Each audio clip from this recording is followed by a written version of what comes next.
मशरिक़ वस्ती में एक और जंग, अमरीकी बहरी बेड़ा अब्राहम लिंकन आबनाए हरमज़ पहुंच गया।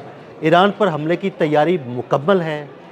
आमिर रज़ा से बात करते हैं। आमिर भाई, अमरीकी बहरी बेड़ा पहुंच गया आबनाए हरमज़, क्या होने जा रहा है? कितना वक्त अहम है? क्या वाकई अटैक हो जाएगा या सिर्फ अभी धमकियां ही दी जा रही हैं? ये देखें, पहली बात तो ये है कि अटैक होना है, ये मैंने आपको पहले भी बताया था, अभी बता रहा हूँ।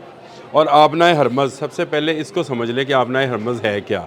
देखिए, खलीज फ़ारस यानी जो वो है पर्शियन गल्फ़, उसके और जो इलाका है अरेबियन गल्फ़ का, उसके दरमियान का इलाका यानी खलीज अमान से आगे अगर आप जाना चाहें खलीज फ़ारस की तरफ, तो दरमियान में आबनाए हरमज़ है। ये गेट वे टू दो समंदर है, यानी एक तरफ बहीरा अरब है और एक तरफ बहीरा हिंद है।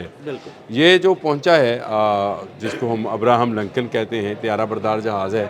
अदील भाई, ये अपने तमाम साथी जहाज़ों के साथ, जो कि 10 के करीब हैं, उसका मैं जिक्र कर चुका हूँ, 2 आबदोज़ें हैं। जी बिल्कुल। उसके साथ ये आबनाए हरमज़ में आकर रुक गया है। और यही इसी बात का शायद डोनाल्ड ट्रंप जो थे इंतज़ार कर रहे थे। और जैसे ही ये वहाँ पहुँचा है और उसने स्टे कर लिया है और इसके साथी जहाज़ों ने घूमना फिरना शुरू कर दिया है, उसके बाद डोनाल्ड ट्रंप की तरफ से आज बयान आ गया कि हम तैयार हैं, बात करें ईरान हमसे।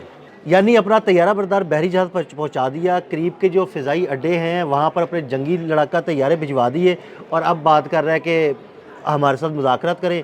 अगर ईरान ऐसा नहीं करता तो इसका मतलब है हमला हुआ ही हुआ। देखिए, पहली बात तो ये है कि ईरान मुज़ाकरात किस पर करे। इनका पहला मुतालबा ये है कि आप जो इस्लामी इनकलाब की इस वक्त रजीम है, जो अली ख़ामनेई है, वो अपना ओहदा छोड़ दें और रजीम चेंज करें।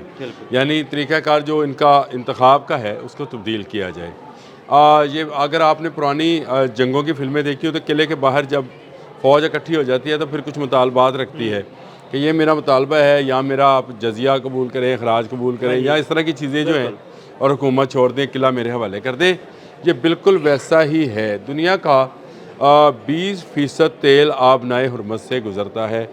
मैंने, आपको याद होगा, मैंने शुरू में कहा था कि इस जहाज़ को लाकर खड़ा किया जाएगा और उसके बाद अरब जो ममालिक जो तेल बेचते हैं उस पर इसको भी टैक्स दिया करेंगे। बिल्कुल बिल्कुल, ये बिल्कुल आपने बात मैंने की आपको कि वहाँ बताया पे था। खड़ा हो जाएगा और जो तेल बरदार बहरी जहाज़ वहाँ से गुजरेगा वो इसको भत्ता देगा तो गुजरेगा। दूसरी बात यह है कि अमेरिका ने इसको इंटरनेशनल पानियों के अंदर खड़ा किया है, यानी ये किसी मुल्क की हदूद का पानी नहीं है। बिल्कुल। एक ऐसी जगह पे खड़ा किया है जहाँ से उसका जो F-35S है, वो जो है वो फ्लाई कर सकता है और फ्लाई करके ईरान तक बिना रुके, बग़ैर किसी उसको ऑयल चार्जिंग के, यानी रिफ्यूलिंग की उसको जरूरत कोई नहीं उसकी पड़ेगी, ज़रूरत नहीं, वो सीधा का सीधा जो है ईरान पर हमलावर हो सकता है, अटैक करेगा और वापस दोबारा आके यहाँ पे उतर जाएगा। 2 मिसाइल ईरान के ऐसे हैं जिससे ये दूर खड़ा हुआ है, एक नूर एक कादर। वो एक अलग स्टोरी है कि नूर और कादर अगर नहीं है तो फिर कौन सा मिसाइल है जो यहाँ तक पहुँच सकता है, वो है। तो इस तरह से वो पूरी तरह से इस वक्त ईरान को जो है हसार में ले लिया गया है मुख्तलिफ जगहों से। एक तरफ इराक है, उसकी ज़मीन है, उर्दन में मैंने आपको बताया था, मैंने आपको बताया था ईगल जो था, F-15 ईगल जो था वो लगाया गया है। उसके बाद समंदर के अंदर ये आबदोज़ें और ये जहाज़ जो है त्यारा बरदार जहाज़ ये मौजूद है। और इसकी मौजूदगी में अब ईरान से कहा गया है कि अब आओ हमसे मुज़ाकरात करो, यानी अब आओ आप और बताओ कि किला कब खाली करोगे। आमिर भाई, ये वही बात हो गई कि चंद दिन खामोश रहे, पेंतरा बदला, जाल बदला, शिकार वही है।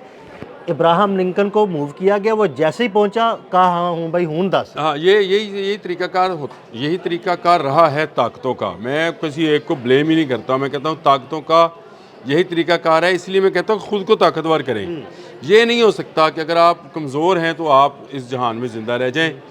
माइट इज़ राइट का कानून जो है अमेरिका ने लागू कर दिया है तमाम ममालिक के लिए। उसने ये ऐलान कर दिया है कि जो ताकतवर वो रहेगा।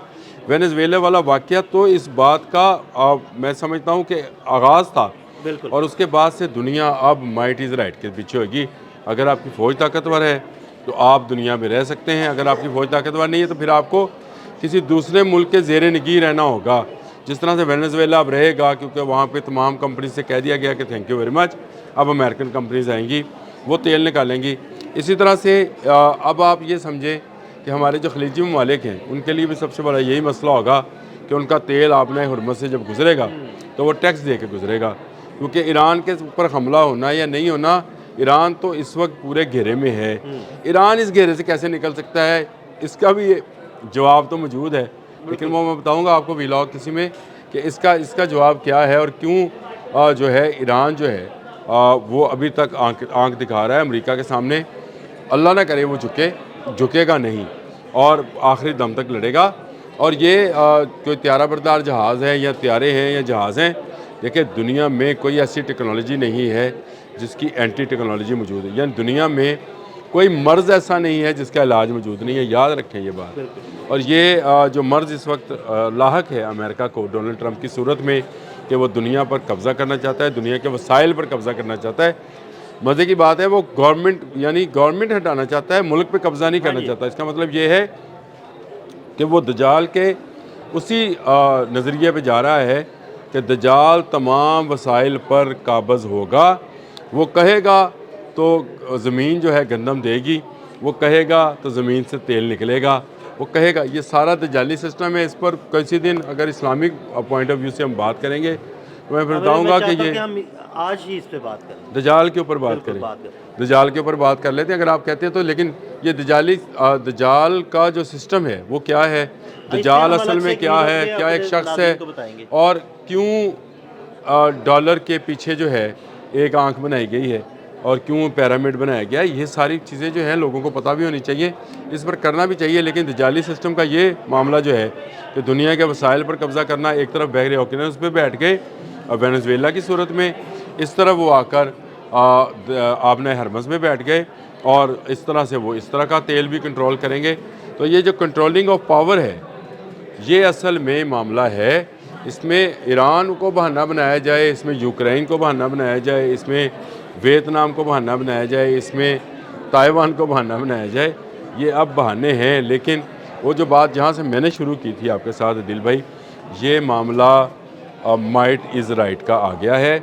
جتنا ہو سکے تمام ممالک کے لیے ہے کہ وہ اپنی فوج کو مضبوط کریں۔ اگر آپ کی فوج مضبوط نہیں ہے، میں اس کی ایک مثال ہمیشہ دیا کرتا ہوں کہ اگر پاکستان ایٹمی قوت نہ ہوتا اور پاکستان میں جدار جنرلز نہ ہوتے تو آج بھارت آپ کو کھا گیا ہوتا۔ ایسے ہی، بالکل ایسے ہی۔ لیکن بھارت اس لیے نہیں کھا سکا، رشیا اس لیے آپ پر نہیں آ سکا کہ آپ کی فوج مضبوط تھی۔ اسی طرح تمام ممالک کو یعنی اسلامی ممالک کو بھی سوچنا چاہیے کہ اپنی اپنی افواج کو مضبوط کریں، کب تک دوسروں کے آسرے، دوسروں کی ٹیکنالوجی، دوسروں کے سہارے زندہ رہیں گے۔ تو بہت شکریہ عامر رضا جی، بالکل عامر رضا نے بڑی تفصیل کے ساتھ بتایا کہ ابراہم لنکن کن پانیوں میں پہنچ چکا ہے اور اس کا ہدف کیا ہوگا۔ عدیل احمد اور عامر رضا کو اجازت دیجیے گا، اللہ حافظ۔